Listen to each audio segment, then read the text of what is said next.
Սիրելի հայրենակիցներ, հարգելի գործընկերներ, այսօր իսկապես փոքրինչ հույս ունեի, որ իրավունքը կգերակայի։ Վերաքննիչ հակակոռուպցիոն դատարանը քննության էր առնում Սամվել Կարապետյանի տնային կալանքը վերացնելու կամ պահպանելու հարցը։ Հիշեցման կարգով սա այն տնային կալանքն է, որը կիրառվեց 2026 թվականի հունվարի 16-17 ժամանակահատվածում։ Այն, որ այս ժամանակահատվածում արդեն ակնհայտ էր, որ չի կարող այս խափանման միջոցը պահպանվել, կարծում եմ ակնհայտ էր բոլորի համար։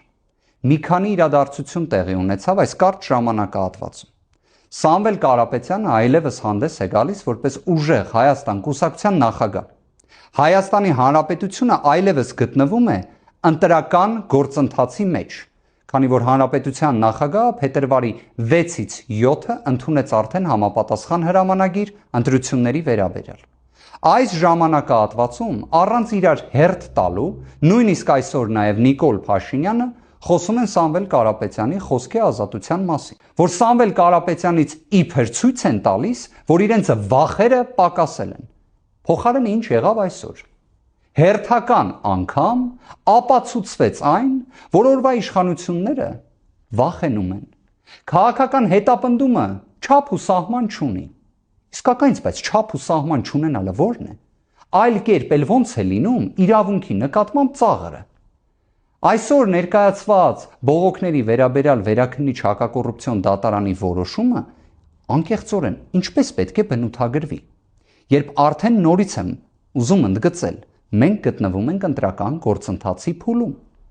եւ քաղաքական դերակատարի նկատմամբ խափանման միջոց պահպանելը արդեն 9 ամիսը գրեթե լրացած լինելով, սա աբսուրդ է ուղղակի։ Բայց սա է այն իրականությունը, որը տեսնում ենք։ Սա այն իրականությունն է, երբ մենք ասում ենք, որ արդարության դեֆիցիտ կա։ Սա այն իրականությունն է, որ իսկապես քաղաքական հետապնդումները այլ կերպ բնութագրել չի լինում։ Բայց մյուս կողմից, իսկապես շատերի մոտ կարող է լինել այն անհանգստությունը կամ միտեղ տրամադրության անկումը, պայմանականորեն հենց իմ մոտ նաև։ Բայց այստեղ կա մի պատասխան, որ իհարկե այս քաղաքական հետապնդումը ավարտվելու է։ Իհարկե Սամվել Կարապետյանը լինելու է ազատության մեջ։ Իհարկե այս սահմանափակումները վերացվելու են։ Եվ ինչն է կարևոր, որ մեր հայրենակիցները հաղթանակներ տեսնելու են,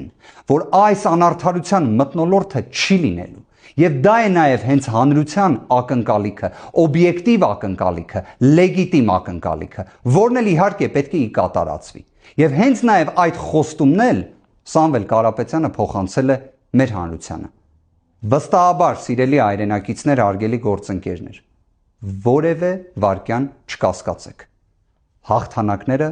առջևում են։ Հաղթանակները միանշանակ լինելու են։ Վստահ եղեք մի բանում, իրավունքը գերակայելու է եւ պետք է գերակայի։ Ազատություն բոլոր քաղբանտարկյալներին։ Շնորհակալություն, Աստված բոլորին պահապան։